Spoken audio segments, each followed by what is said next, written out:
नमस्कार बच्चों, स्वागत है आप सभी का द्रोणाचार्य कोचिंग सेंटर के इस प्लेटफॉर्म पे।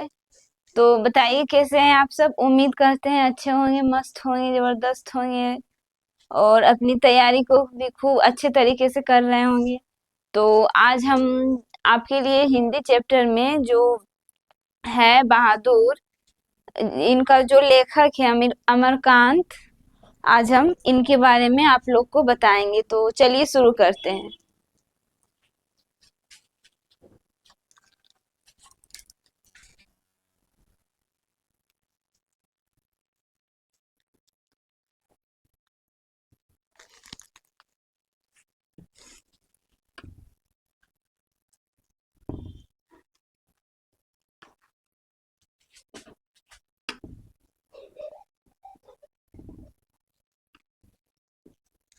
इनका जो लेखक है वो है अमरकांत।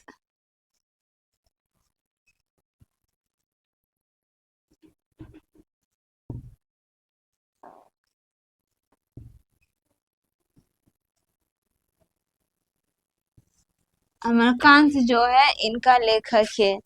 तो हम कोई भी मतलब चैप्टर या कहानी या निबंध कुछ भी मतलब उसके बारे में जानने से पहले हम इन लेखक के बारे में हम लोग को जानना बहुत ही इम्पोर्टेंट होता है, क्योंकि एग्जाम से इसके बारे में क्वेश्चन आते रहते हैं। तो हम जानेंगे कि लेखक का जन्म, इनके जन्म स्थान, इनकी रचनाएं और इन्होंने अपने जीवन में क्या क्या किए और इनके बारे में पूरा हम डिटेल से जानेंगे, इनकी पढ़ाई के बारे में। तो चलिए शुरू करते हैं। इनका जो जन्म है, अमरकांत का जन्म जुलाई 1925 ईस्वी में नागरा बलिया उत्तर प्रदेश में हुआ था। और उन्होंने गवर्नमेंट हाई स्कूल में बलिया से हाई स्कूल की शिक्षा पाई और कुछ समय तक उन्होंने बलिया इलाहाबाद में इंटरमीडिएट की पढ़ाई की, जो 1942 के स्वाधीनता संग्राम में शामिल होने के कारण इनकी पढ़ाई अधूरी रह गई थी। फिर इन्होंने 1946 ईस्वी में इंटरमीडिएट की पढ़ाई फिर से की। तो हम देखेंगे इनका जन्म 1925 ईस्वी नागरा बलिया उत्तर प्रदेश में।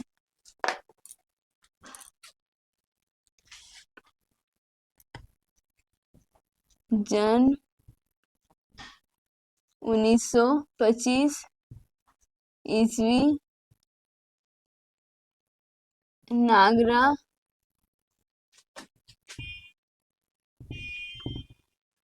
बलिया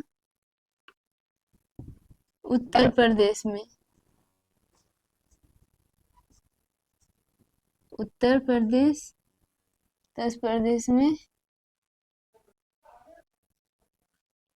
हुआ। तो आप लोग का एग्जाम में कभी ना कभी क्वेश्चन आ ही जाता है कि ये जो बहादुर के लेखक है अमरकांत, उनका जन्म कब हुआ था। तो आप लोग लिखेंगे 1925 ईस्वी नागरा बलिया जिला उत्तर प्रदेश में। और उन्होंने गवर्नमेंट हाई स्कूल में शिक्षा पाई।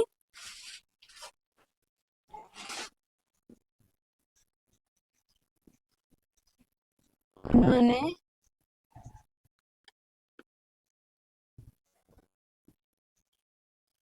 गवर्नमेंट हाई स्कूल में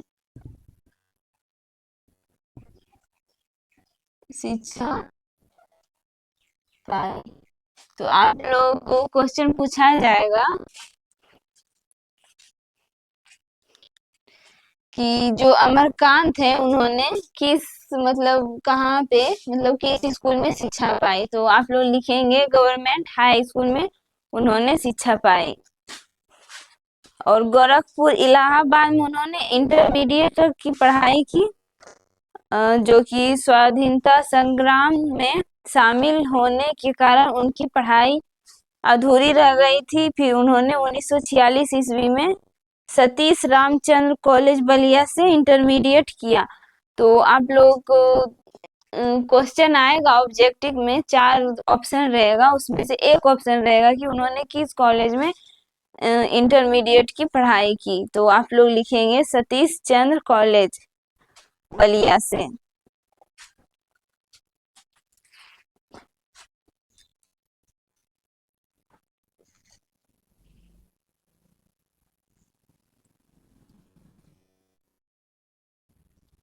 गोरखपुर और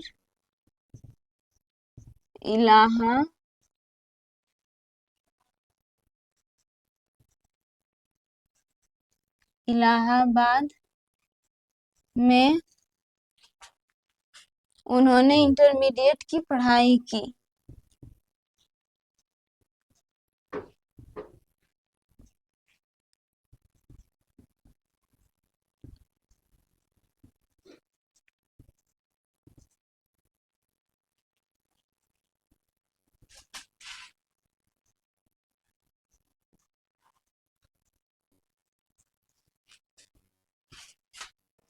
की पढ़ाई की थी 1942 ईस्वी में। 1942 ईस्वी में स्वाधीनता संग्राम में शामिल होने से अधूरी रह गई। स्वाधीनता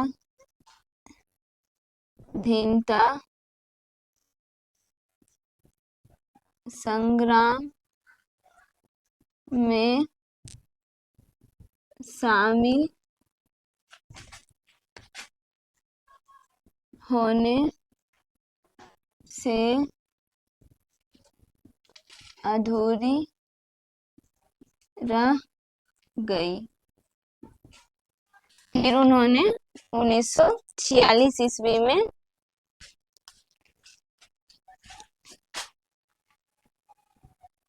फिर उन्होंने 1946 ईस्वी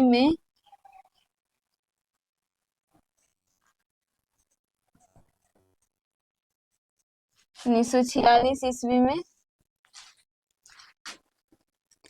सतीश चंद्र कॉलेज बलिया से इंटरमीडिएट किया। सतीश चंद्र कॉलेज बलिया से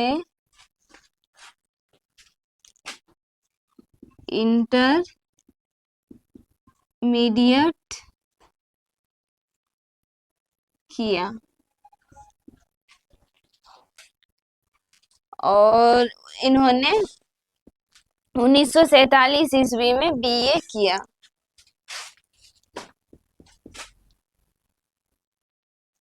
1947 ईस्वी में बीए किया और इनकी जो इन्होंने अखिल भारतीय कहानी प्रतियोगिता में उनकी कहानी डिप्टी कलेक्टरी की पुरस्कार मिला था। कहानी को डिप्टी कलेक्टरी का पुरस्कार मिला था। तो लिखेंगे अखिल भारतीय कहानी प्रतियोगिता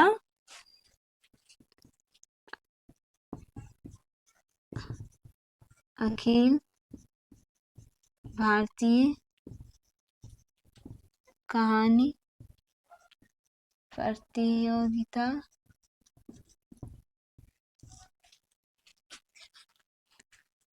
में उनकी कहानी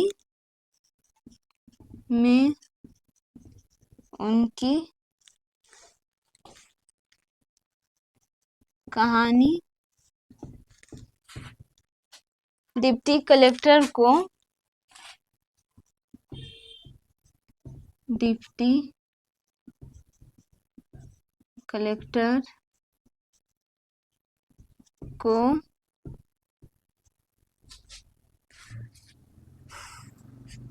पुरस्कार मिला था। पुरस्कार मिला था। और हम आगे जानेंगे इनकी रचनाएं के बारे में। इनकी जो प्रमुख रचनाएं हैं, ऐसे तो इनकी बहुत सारी रचनाएं हैं, लेकिन जो इनकी प्रमुख रचनाएं हैं हम उन्हीं के बारे में आप लोगों को बताएंगे।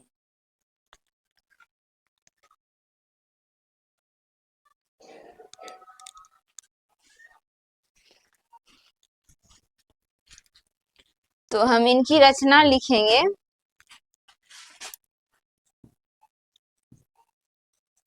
प्रमुख रचनाएं।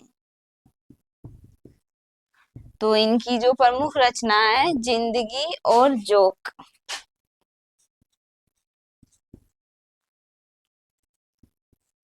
जिंदगी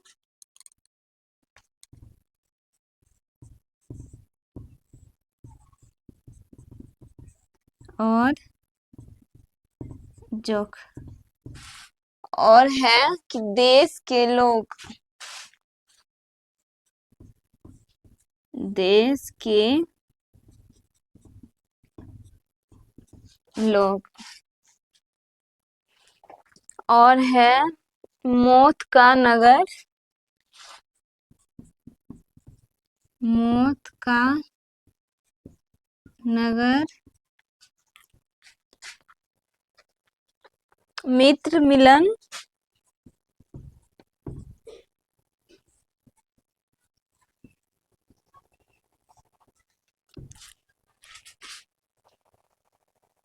कुहासा। कुहासा। और है सूखा पत्ता। सूखा पत्ता। आकाश पंछी काले उजले दिन।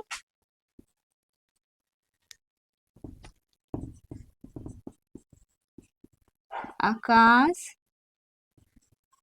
पंछी काले उजले दिन। सुखजीवी।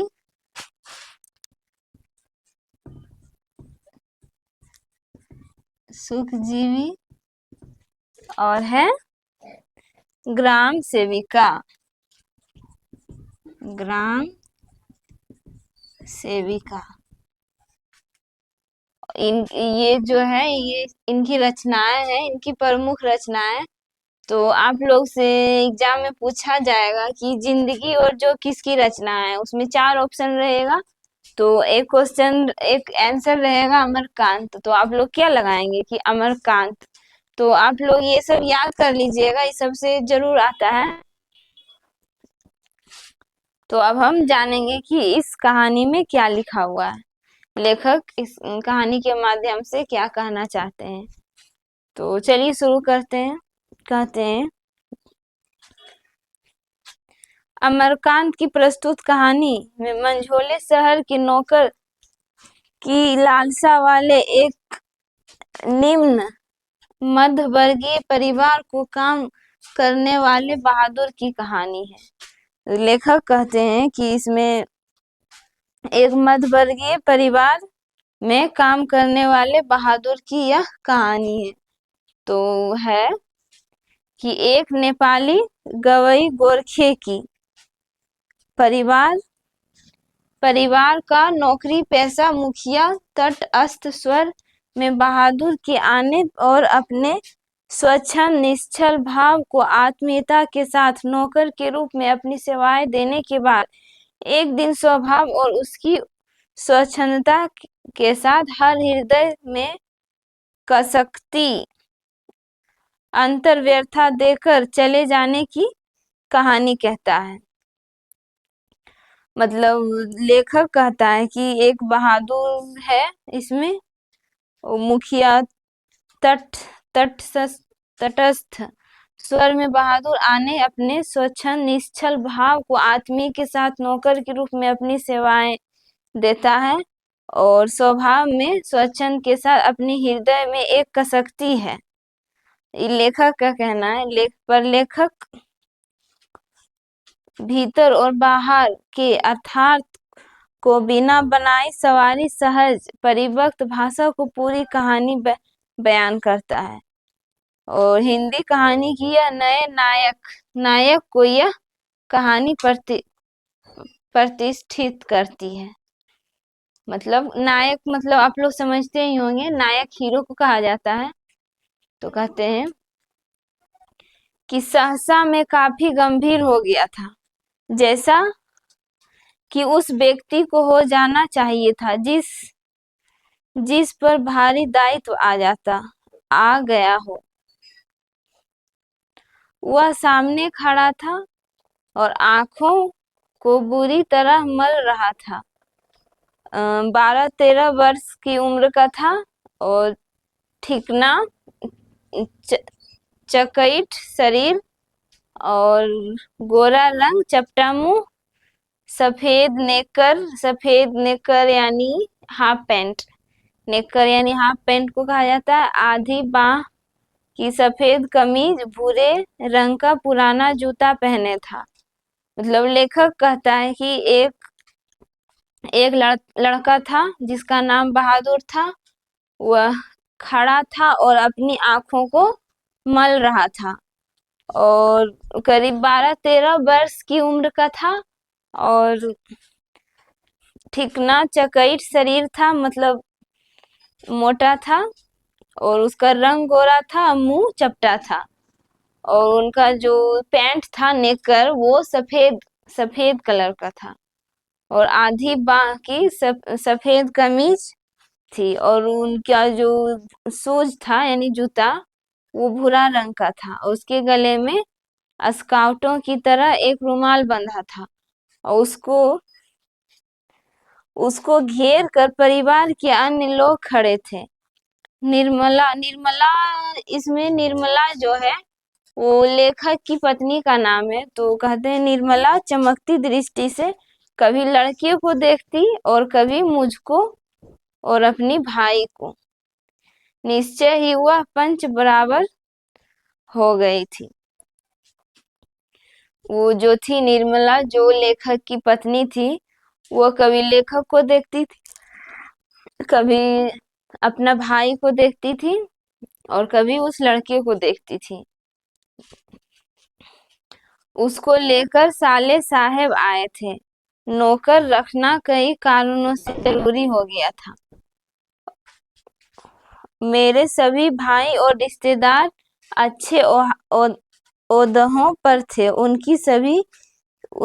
सभी के यहाँ नौकर थे। लेखक कहते हैं कि वो जो बहादुर लड़का था उनको लेकर उनके जो लेखक के साले साहब थे वो आए थे और नौकर मतलब लेखक के घर में नौकर रखना जरूरी था क्योंकि उनके जो जितने भी रिश्तेदार थे सभी के यहाँ नौकर थे और सभी अच्छे ओहदों पर मतलब अच्छे पोस्ट पे थे, तो उनके यहाँ नौकर चाकर रहते थे। तो लेखक को भी लगता था कि मेरे यहाँ भी एक नौकर की जरूरत है। जब मैं बहन की शादी में घर गया तो वहां नौकरों का सुख देखा और मेरी दोनों भाभियां रानी की तरह बैठकर चारपाइयां तोड़ती थी। मतलब जो लेखक की पत्नी थी वो अपनी बहन की शादी में अपने मायके गई थी। वहां अपनी दोनों भाभियों को देखती थी कि खटिया पे चारपाई यानी खटिया पर बैठ के खटिया चारपाई तोड़ती थी। जबकि जो निर्मला थी वह सवेरे से लेकर रात तक उसको खटना पड़ता था। मैं ईर्ष्या से जल गया। इसके बाद नौकरी पर वापस आया तो निर्मला दोनों जून नौकर चाकर की माला जपने लगी। जब निर्मला जो थी वो शादी से आई तो वो दोनों मतलब लेखक और उनकी पत्नी जो निर्मला है वो दोनों नौकर का ही ये माला जपते रहती थी कि भाई नौकर अपने यहाँ भी होना चाहिए।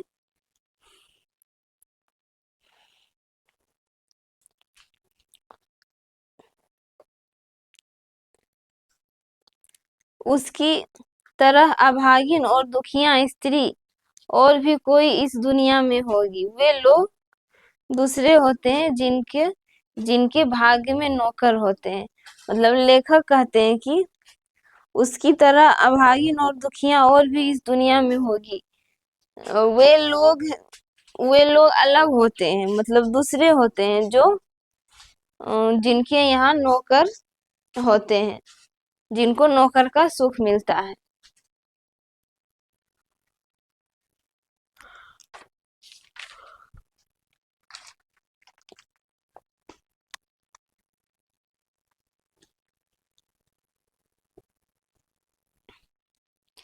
और पहले साले साहब असाधारण विस्तार से उसका किस्सा सुनना पड़ा। एक एक नेपाली था जिसका गांव नेपाल और बिहार के सीमा पर थी। एक मतलब वो जो बहादुर था वह एक नेपाली था, उसका जो गांव था बिहार और नेपाल के बॉर्डर पे था। और उसका बाप जो था युद्ध में मारा गया था और उसकी माँ ही परिवार का भरण पोषण करती थी। और उसकी जो माँ थी बहादुर, जो है कहानी बहादुर की माँ बहुत गुस्सेल गुस्सेल टाइप की थी, हमेशा गुस्सा करती रहती थी और उसको बहुत मारती थी। माँ चाहती थी कि लड़का घर का काम धाम में हाथ बटाए, जबकि वह पहाड़ या जंगलों से निकल जाता था। पेड़ों पर चढ़कर चिड़ियों के घोंसले में हाथ डाल के उसके बच्चे पकड़ता और फल तोड़कर खाता था। मतलब जो बहादुर था वो चिड़िया के घोंसला में हाथ डालकर उसके बच्चे को निकालता था। मतलब वो थोड़ा सा शरारती टाइप का था, तो शरारत करता था और फल तोड़ तोड़ कर खाता था। कभी कभी वह पशुएं, उनकी माँ जो थी वो पशु पालन करती थी, तो वो कभी कभी पशु को चराने ले जाया करता था। उसके पास एक क्या उसने एक बार उस भैंस को बहुत मारा था जिसको उसकी माँ बहुत प्यार करती थी, इसलिए वह बहुत चिढ़ता था। मतलब उसका यहाँ एक भैंस था, उसकी माँ उसको बहुत प्यार करती थी और बहादुर जो था उस भैंस को बहुत मारा था, इसलिए उसकी माँ जो थी वो चिढ़ गई थी, चिढ़ती थी। भैंस मार खाकर भागी भागी माँ के पास चली गई, जो कुछ जो कुछ दूरी पर एक खेत में काम कर रही थी।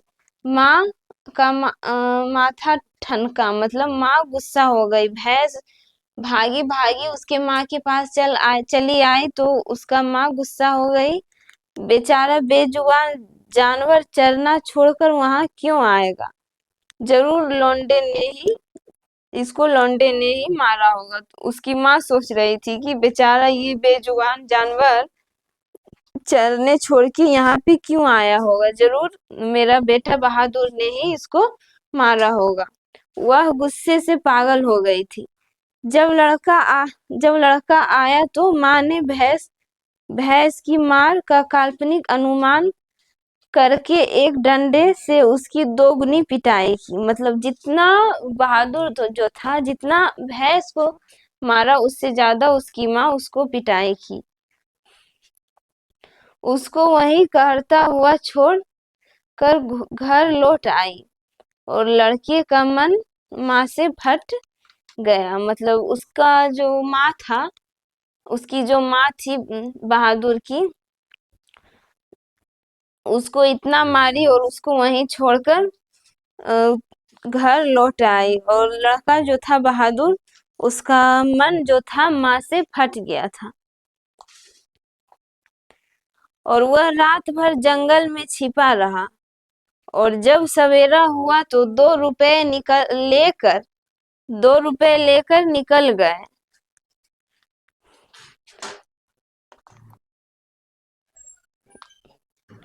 और वहां से 6 मील की दूरी पर बस स्टेशन था। वहां गोरखपुर जाने वाली बस थी और नाम था दिल बहादुर।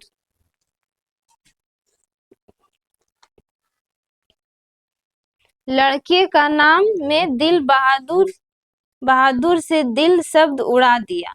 मतलब दिल बहादुर उसका नाम था, उसका नाम से दिल शब्द उड़ा दिया, तो उसका नाम बहादुर हो गया। तो परंतु बहादुर बहुत ही हंसमुख और मेहनती लड़का था। उसकी वजह से कुछ दिनों तक हमारे घर में उत्साह और वातावरण छाया रहा। और लेखक कहते हैं फिर कि निर्मला आंगन में खड़ी होकर, नहीं, शब्द उड़ा दिए, परंतु बहादुर बहुत हंसमुख और मेहनती था। उसकी वजह से कुछ दिनों तक हमारे घर में वैसा उत्साहपूर्ण वातावरण छाया रहा जैसा कि प्रथम बार तोता, मैना या पिल्ला पालने पर होता है। मतलब जब बहादुर को लेखक अपना घर लाए थे तो उसका घर में पूरा उत्साह का माहौल छा गया था, जैसे कि तोता, मैना या बिल्ला पालने पर होता है। और निर्मला,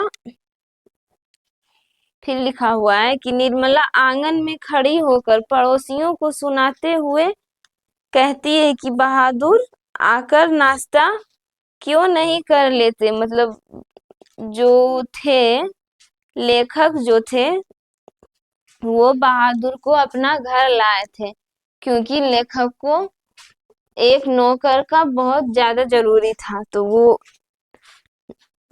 नौकर नौकर चाकर की जरूरतों को पूरा करता, इसलिए बहादुर को वह लाया था। तो निर्मला जो थी वो अपने पड़ोसियों को सुनाते हुए कहती थी कि बहादुर आकर नाश्ता क्यों नहीं कर लेते। मैं दूसरी औरतों की तरह नहीं हूँ जो अपने नौकर चाकर को जलाती भूनती। मैं तो नौकर चाकर को अपने बच्चे की तरह रखती हूँ, ऐसी कहती है। ऐसी कौन कहती है? निर्मला कहती है।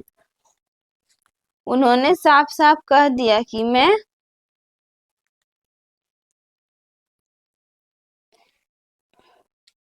100-150 महीनबारी उस पर भले ही खर्च हो जाए, पर तकलीफ उसको जरा भी नहीं होनी चाहिए।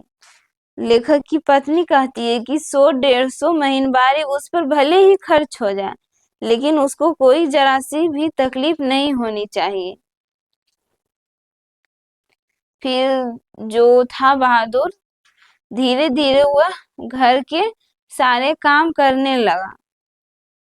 सवेरे ही उठकर वह नीम के पेड़ पर से दातुन तोड़ लाता।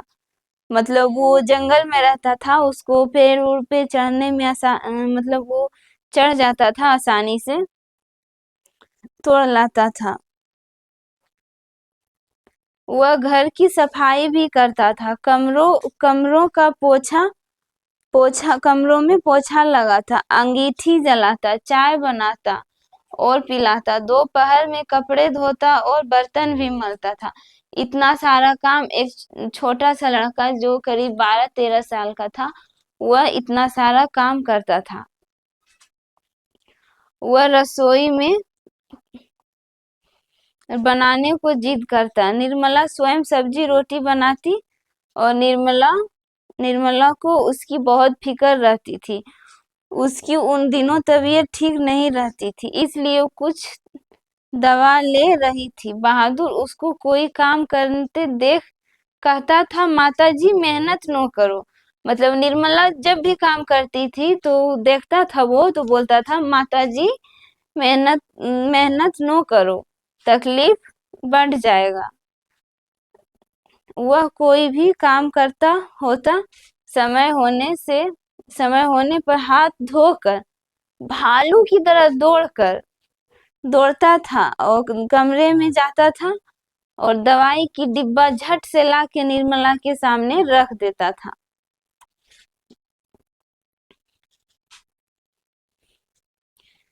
उसकी हंसी बड़ी कोमल और मीठी थी, जैसे फूल की पंखुड़ियां बिखर गई हो।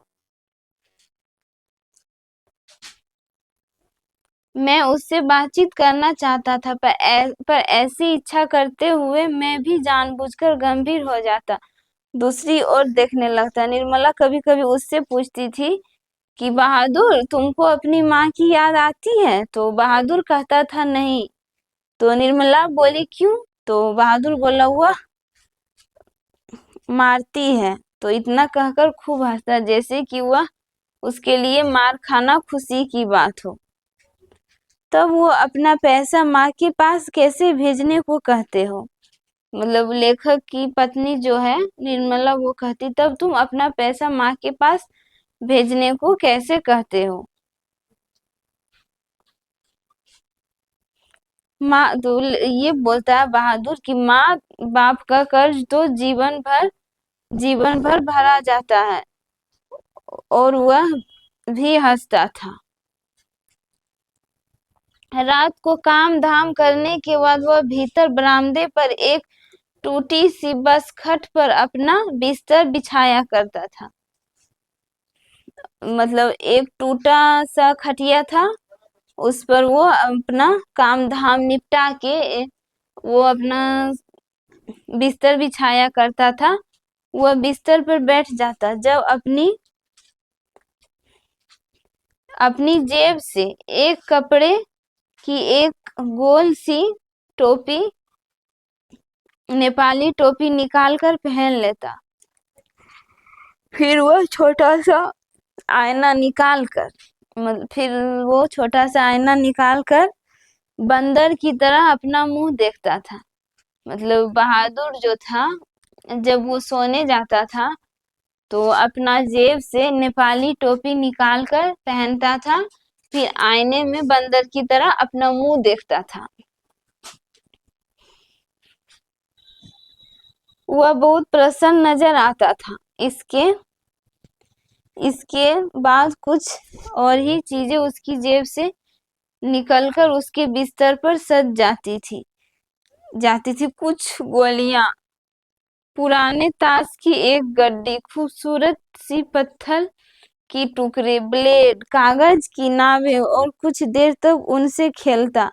उसके बाद वो धीमे धीमे स्वर में गुनगुनाने लगता। मतलब बहादुर जो था, वो जब सोने जाता था वह प्रसन्न नजर आता था। इसके बाद वह अपनी बिस्तर पे सजाता था। पुराना ताश की गड्डी कुछ थी, पत्थर के टुकड़े थे, कागज के नाव थे, और इन सब चीजों से खेल कर वह धीमे धीमे स्वर में गाना गुनगुनाता था, जो पहाड़ी गाना था, समझ में नहीं आता था किसी को। वो उसकी मीठी उदासी, मतलब वो गाने की मधुर मधुर आवाज सारे घर में और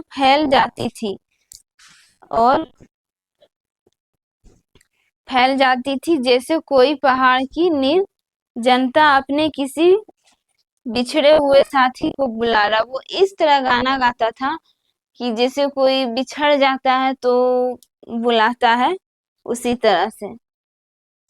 फिर लेखक कहता है, मैं अपने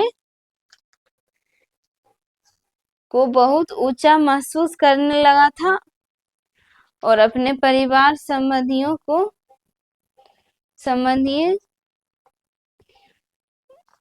बड़प्पन तथा शान बान पर मुझे सदा गर्व होता था। मैं मोहल्ले के लोगों को पहले से तुच्छ समझने लगती थी। जो लेखक जो था, उनको घमंड हो गया था और वो अपने आप पे बहुत गर्व कर रहा था, और मोहल्ले के जो लोग थे उनको तुच्छ यानी छोटा समझता था।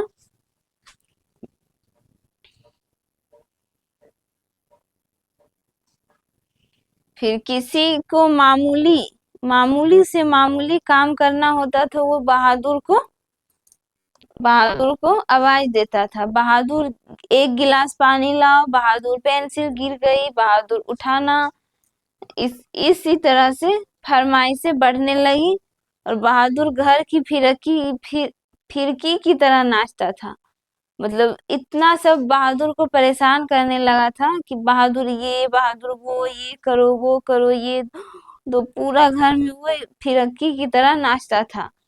सभी रात रात में पहले से ही सो जाते थे और मैं सवेरे 8 बजे 9 और 8 बजे से पहले 9 उठते थे। मतलब रात में सब सवेरे सो जाते थे और सुबह 8 बजे से पहले कोई भी नहीं उठता था। और मेरा लड़का यानी जो मेरा लड़का किशोर यानी जो लेखक का जो लड़का था उनका नाम किशोर है। तो आप लोग से ऑब्जेक्टिव क्वेश्चन आएगा कि बहादुर कहानी में किशोर कौन था। तो बहादुर कहानी में किशोर आप लोग लिखेंगे कि लेखक का लड़का था। तो किशोर काफी शान शौकत और रोब दाव में रहने का कायल था और उसने बहादुर को अपने कड़े अनुशासन में रखने की आवश्यकता महसूस कर ली थी। बहादुर को एकदम अनुशासन में रखना चाहता था। पर इतनी सारी फरमाइशों की पूर्ति में कभी कभी कोई गड़बड़ी भी हो जाती। तब ऐसा होता कि किशोर गर्जन तर्जन करने लगता और उसको बुरी बुरी गालियां देने लगता, उस पर हाथ छोड़ देता। मतलब इतनी सारी फरमाइशें होने लगी कि एक लड़का जो था बहादुर वो कर नहीं पा रहा था। तो फरमाइशें बढ़ गई थी तो कभी कभी कोई गड़बड़ी हो जाता था तो किशोर जो था वो गरजने लगता था, उसको गालियां भी देने लगता था और कभी कभी उस पे हाथ भी छोड़ देता था।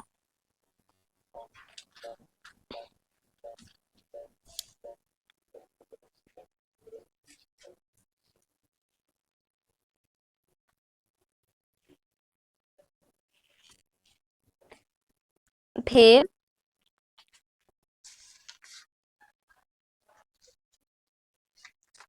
फिर रोज कोई न कोई ऐसी बात होने लगी जो कि रिपोर्ट पत्नी मुझे देती थी। मतलब घर में रोज कोई ऐसा ना ऐसा बात हो ही जाता था। जो लेखक की पत्नी थी निर्मला वो उसको लेखक को बताती थी। मैंने किशोर को मना किया था कि पर वह नहीं माना। मैंने यह सोचकर छोड़ दिया कि थोड़ा बहुत तो यह चलता ही रहता है। फिर हाथ में एक हाथ से ताली कहाँ बजती है। दोनों बहादुर भी बदमाशी करता होगा। पर एक दिन जब मैं दफ्तर से आया मैंने किशोर को एक डंडे से बहादुर की पिटाई करते हुए देखा। मतलब इसमें लिखा है कि लेखक जब एक दिन दफ्तर से आते हैं तो किशोर जो था वो बहादुर की एक डंडे से पिटाई कर रहा था। निर्मला कुछ देर खड़ी होकर हा हा करती हुई मना कर रही थी। मैंने किशोर को डांटकर अलग किया। कारण यह था कि शाम को साइकिल की सफाई करना बहादुर भूल गया था। बहादुर जो था वो किशोर की जो साइकिल थी उसको साफ करना भूल गया था। इसके कारण वह उसको पीट रहा था। किशोर उसको मारा तथा गाली दी। उसने काम करने की से इनकार कर दिया।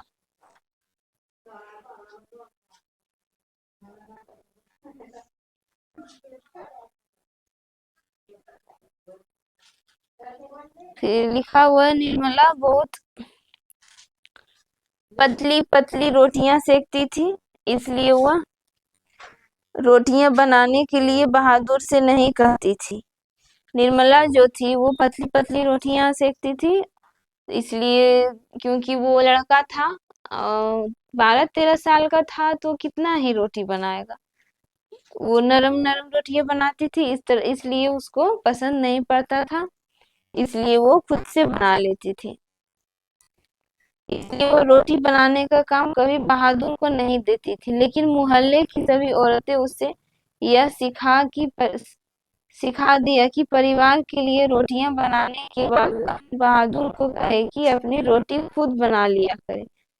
मतलब मोहल्ले की जो औरतें थी उसको सिखाती थी कि अपना रोटियां बना लो, और बहादुर अपना रोटियां खुद बनाएगा, नहीं तो नौकर चाकर की आदतें खराब हो जाती है, महीन खाने की आदत पड़ जाती है। जो मोहल्ले की जो औरत थी उसको सिखाती है कि नौकर चाकर को रोज खाना बना के देगी, तो उसकी आदतें खराब हो जाएगी और उसको महीन खाने की आदत आदत पड़ जाएगी।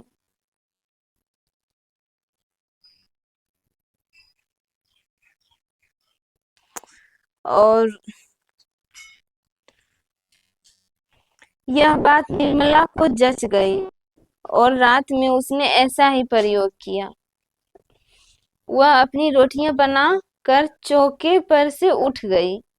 मतलब वह अपनी रोटियां बना कर के चौके से उठ गई, यानी किचन से उठ गई। फिर बहादुर को मुंह उतर गया। वह चूल्हे के पास सिर झुकाकर चुपचाप खड़ा रहा। बहादुर का मुंह उतर गया, उसका मुंह मतलब उदास हो गया। वह चुपचाप चूल्हे के सामने सिर झुकाकर खड़ा रहा। क्या हो गया रे? निर्मला ने पूछा कि क्या हो गया। वह कुछ नहीं बोला। वह चल चुपचाप, निर्मला बोलती है, चल चुपचाप अपनी रोटियां बना बना ले। तू सोचता है कि मुझे पतली पतली नरम नरम रोटियां सेक कर खिलाऊंगी। मतलब कहती है कि तुम क्या सोचता है कि हम तुमको पतली पतली रोटियां सेक के खिलाएंगे, तुम अपना रोटी खुद बनाओ, ऐसा निर्मला कहती है। तू कोई घर का लड़का नहीं है, नौकर चाकर तो अपना खाना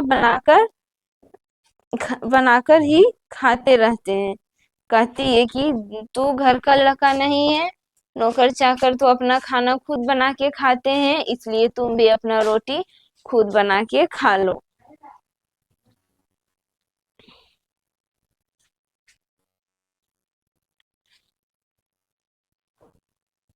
और पर बहादुर उसकी उसी तरह खड़ा रहा। निर्मला का गुस्से से बुरा हाल हो गया। उसने लपक कर उसके माथे पर दो तीन थप्पड़ लगाई और बोली, सुगर कहीं के, इसलिए तुझे तेरी माँ इसलिए किशोर तुझे मारता है।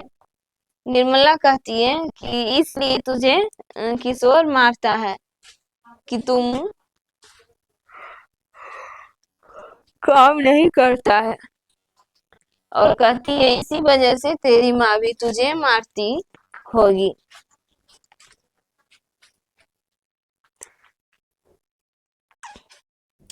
फिर लिखा हुआ, पर अब बहादुर से भूल गलतियां अधिक होने लगी। इसका शायद इसका कारण था कि मारपीट और गाली गलौज हो। मैं कभी कभी इसको रोकना चाहता था, फिर मुझे सोचकर चुपचाप लगा जाता कि नौकर चाकर तो मारपीट खाते ही रहते हैं। फिर लेखक लिखे हैं कि मैं सोचता था कि इसका बहादुर से गलतियां जो थी वो अधिक होने लगे थे, इसलिए वो मार भी अधिक खाने लगा था, गाली गलौज भी सुनने लगा था। और इस सब को जो था लेखक रोकना चाहता था, लेकिन वो फिर सोचता था कि नौकर के साथ ऐसा तो होते ही रहता है, ये कोई बड़ी बात नहीं है। फिर एक दिन रविवार को मेरी पत्नी के रिश्तेदार आए। वह बीवी बच्चे के साथ थे। वह अपने अपने किसी खास संबंधियों के यहाँ आए, फिर यहाँ भेंट मुलाकात करने के लिए चले आए। वो कहते हैं लेखक कि एक दिन उनकी पत्नी का रिश्तेदार आए, उनके सगे संबंधी और उनके बच्चे भी आए और भेंट मुलाकात करने के लिए चले आए, और घर में बड़ी चहल पहल मच गई। मैं बाजार से रेहू मछली और देहरादूनी चावल ले आए। मतलब बाजार से मछली और देहरादूनी चावल ले आए। नाश्ता पानी के बाद बातों की जलेबी छनने लगी। फिर अचानक से उस रिश्तेदार ने दाल की पल्ली नीचे फर्श पे झुक के देखने लगी। रिश्तेदार की पत्नी जो थी वो नीचे फर्श पर झुक के देखने लगी। फिर उन्होंने चारपाई के अंदर झांक कर देखा। अंत में कमरे के अंदर गई और फर्श पे पड़े हुए कागजों को उठाकर जांच पड़ताल करने लगी। लेखक कहते हैं जो रिश्तेदार आए थे वो झुककर फर्श के नीचे देखने लगे और जो कागज के टुकड़े थे जांच पड़ताल करने लगे।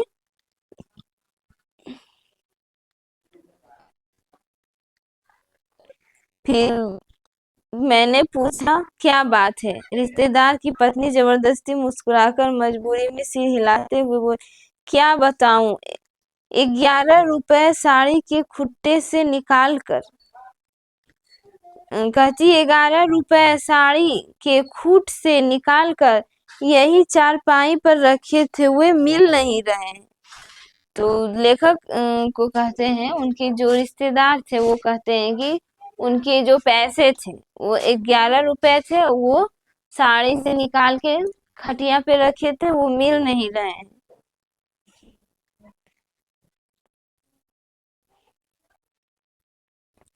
फिर लेखक सबको शक हुआ कि जरूर ये बहादुर का ही काम होगा। बहादुर ही इधर उधर जो बहादुर जो था इधर उधर पैसे जो पड़े रहते थे वो उठाकर अक्सर वो मालकिन को हाथ में रख देते थे।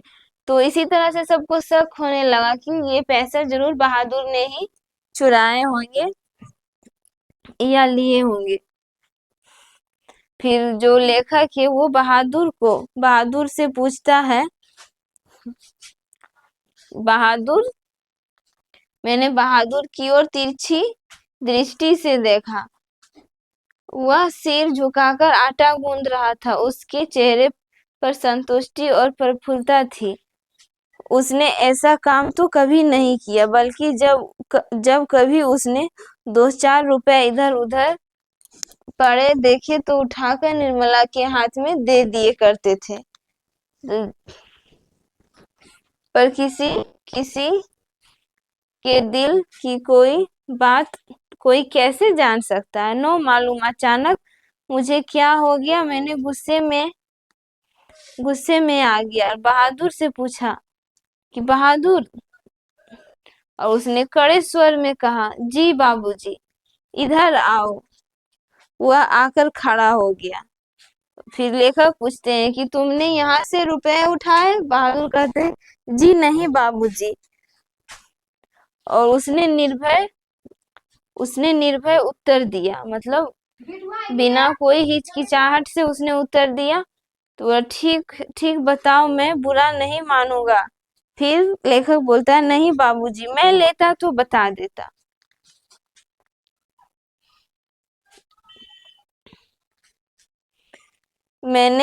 फिर लेखक कहते हैं, मैंने नहीं लिया बाबूजी। बहादुर बोला, मैंने नहीं लिया बाबूजी। बहादुर का मुंह काला पड़ गया था। पता नहीं मुझको क्या हो गया, मैंने सहसा उछलकर उसके गाल पे एक तमाचा जड़ दिया।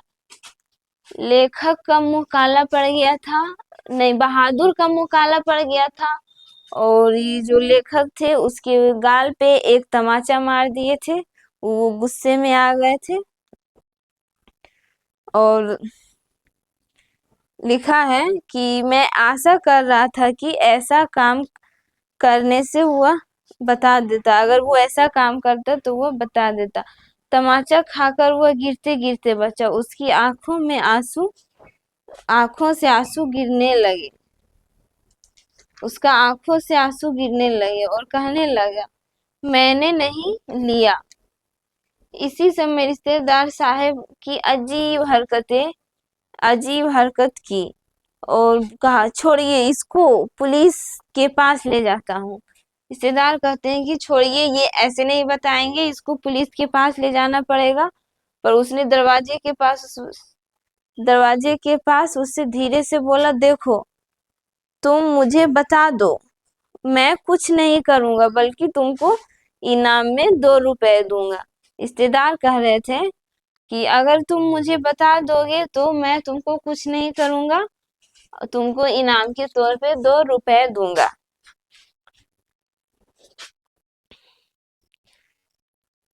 अंत में फिर हार मानकर उन्होंने बहादुर को छोड़ दिया। इस घटना के बाद बहादुर काफी डर मार खाने लगा। मतलब ये जो घटना हुआ था इसके बाद बहादुर काफी डांट और मार खाने लगा। घर के सभी लोग उसको कुत्ते की तरह दुधराया करते थे। किशोर तो जैसे उसकी जान के पीछे पड़ गया था। वह उदास रहने लगा और कामों में भी लापरवाही करने लगा।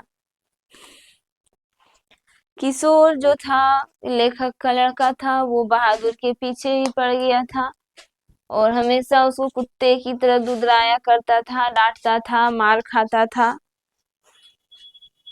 और वो और भी ये सबसे प्रताड़ित होकर वो और भी काम को गड़बड़ी से करने लगता था। फिर लिखा हुआ है, एक दिन लेखक लिखा है कि एक दिन मैं दफ्तर से विलम्ब से आया। निर्मला आंगन में चुपचाप सिर पर हाथ रखकर बैठी थी। अन्य लड़कों का पता नहीं था, केवल लड़की अपनी माँ के पास खड़ी थी। अंगीठी अभी नहीं जली थी। आंगन गंदा पड़ा था, बर्तन बिना मले रखे हुए थे। सारा घर जैसे काट रहा था। मतलब एक दिन वो लेखक जो थे देर से घर आए थे और उनकी जो पत्नी थी निर्मला, वो चुपचाप गाल पे हाथ रख के बैठी हुई थी और सारा घर बिखरा पड़ा हुआ था, बर्तन भी नहीं मले हुए थे, अंगीठी यानी चूल्हे भी नहीं जले हुए थे और सारा घर जैसे कि काट रहा था। और मैंने पूछा बाहर में क्या बात है, तो कहा बहादुर भाग गया है। फिर कहा भाग गया क्यों? तो उनकी पत्नी कहती है पता नहीं। और फिर कहती है कोई सामान नहीं ले गया? उनके कपड़े, उनका बिस्तर, उसके जूते सभी छोड़ के चला गया। पता नहीं उसने हमें क्या समझा। अगर वह कहता तो मैं उसे थोड़ी रोकती, बल्कि उसको खूब अच्छी तरह पहना ओढ़ा कर भेजती, उसके हाथों में उसकी तनख्वाह के रुपए भी रख देती, 2-4 रुपए और अधिक भी दे देती, पर वह तो कुछ भी नहीं ले गया। वो लेखक की जो पत्नी थी वो कह रही थी कि अपना बिस्तर भी नहीं ले गया, अपने जूते भी नहीं ले गए, अपने कपड़े भी नहीं ले गए और अपनी तनख्वाह भी सब यहीं छोड़ के वो चले गए। और कहती अगर वो कह के जाता, वो कह रही थी कि अगर वो कह के जाता तो हम उसको तनख्वाह भी दे देते हैं और ऊपर से 2-4 रुपए अधिक भी दे देते हैं, पर वह कुछ नहीं ले गया। तो यही कहानी का सारांश था। तो ये बहुत ही इंटरेस्टिंग कहानी है। उम्मीद करते हैं कि आप लोग को समझ में आया होगा। एक बार आप लोग भी खुद से पढ़ लीजिएगा तो अच्छा होगा आप लोग के लिए। तो आज हम आप लोग को कहानी का व्याख्या बताएं और नेक्स्ट वीडियो में इसका ऑब्जेक्टिव टाइप क्वेश्चन लाएंगे, फिर सब्जेक्टिव लाएंगे। तो आप लोग बने रहिए हमारे साथ। हमारे चैनल से ज्यादा जुड़िए, शेयर कीजिए, लाइक कीजिए। और आज यहीं तक रहने देते हैं।